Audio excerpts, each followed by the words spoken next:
Matthew 27. Very early in the morning, the leading priests and the elders of the people met again to lay plans for putting Jesus to death. Then they bound him, led him away, and took him to Pilate, the Roman governor. When Judas, who had betrayed him, realized that Jesus had been condemned to die, he was filled with remorse. So he took the 30 pieces of silver back to the leading priests and the elders.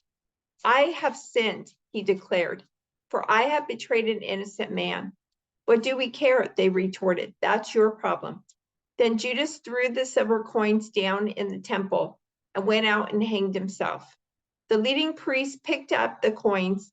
It wouldn't be right to put this money in the treasury, the temple treasury, they said, since it was payment for murder. After some discussion, they finally decided to buy the potter's field, and they made it into a cemetery for foreigners. That is why the field is still called the field of blood. This fulfilled the prophecy of Jeremiah that says, they took the 30 pieces of silver, the price at which he was valued by the people of Israel, and purchased the potter's field, as the Lord directed. Now Jesus was standing before Pilate, the Roman governor. Are you the king of the Jews? The governor asked him. Jesus replied, you have said it. But when the leading priests and the elders made their accusations against him, Jesus remained silent. Don't you hear all these charges they are bringing against you? Pilate demanded. But Jesus made no response to any of the charges, much to the governor's surprise. Now, it was the governor's custom each year during the Passover celebration to release one prisoner to the crowd, anyone they wanted. This year, there was a notorious prisoner, a man named Barabbas. As the crowds gathered before Pilate's house that morning, he asked them, which one do you want me to release to you, Barabbas or Jesus, who is called the Messiah?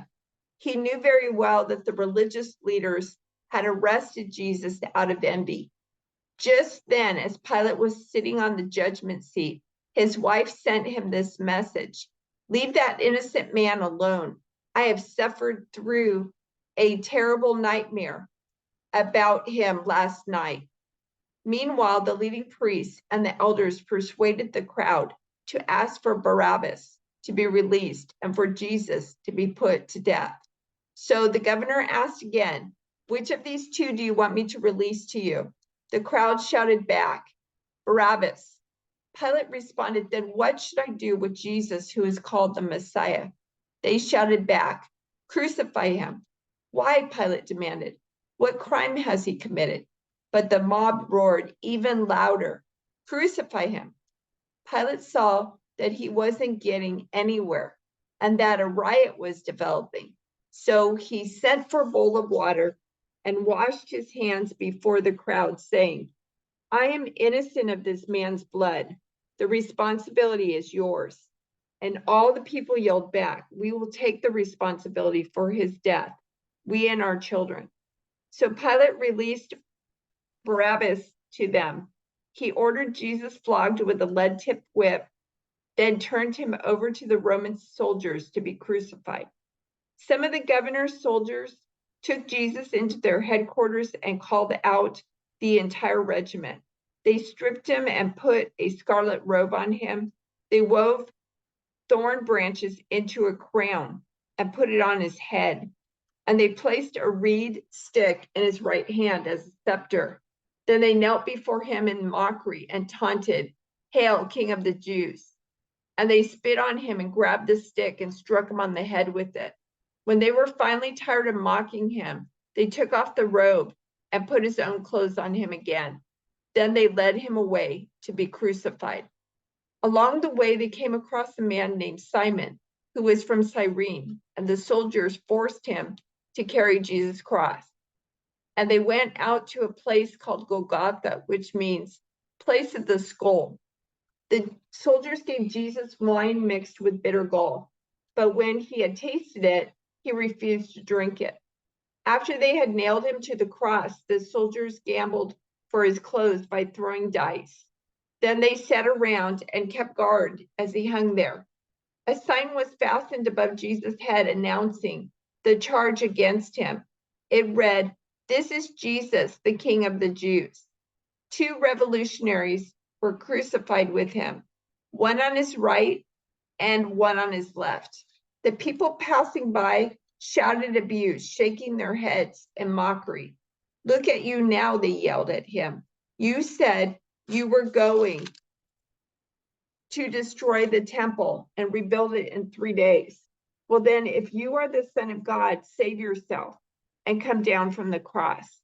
The leading priests, the teachers of religious law, and the elders also mocked Jesus. "He saved others," they scoffed, "but he can't save himself. So he is the King of Israel, is he? Let him come down from the cross right now, and we will believe in him. He trusted God, so let God rescue him now if he wants him. For he said, 'I am the Son of God.'" Even the revolutionaries who were crucified with him ridiculed him in the same way. At noon, darkness fell across the whole land until 3 o'clock. At about 3 o'clock, Jesus called out with a loud voice, "Eli, Eli, lema sabachthani," which means, my God, why have you abandoned me?"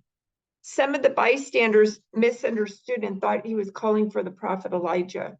One of them ran and filled a sponge with sour wine, holding it up to him on a reed stick so he could drink. But the rest said, "Wait, let's see whether Elijah comes to save him." Then Jesus shouted out again and he released his spirit. At that moment, the curtain in the sanctuary of the temple was torn in two from top to bottom. The earth shook, rocks split apart, and tombs opened. The bodies of many godly men and women who had died were raised from the dead. They left the cemetery after Jesus' resurrection, went into the holy city of Jerusalem, and appeared to many people. The Roman officer and the other soldiers at the crucifixion were terrified by the earthquake and all that happened. They said, this man truly was the Son of God." And many women who had come from Galilee with Jesus to care for him were watching from a distance. Among them were Mary Magdalene, Mary the mother of James and Joseph, and the mother of James and John, the sons of Zebedee.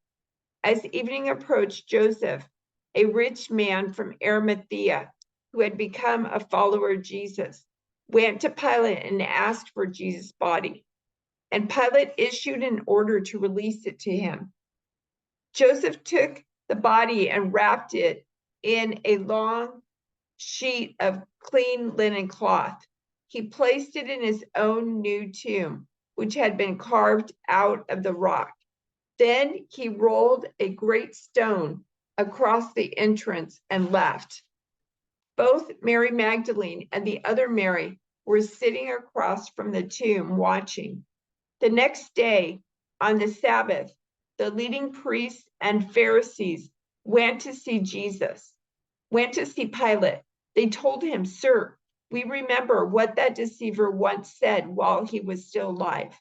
After 3 days, I will rise from the dead.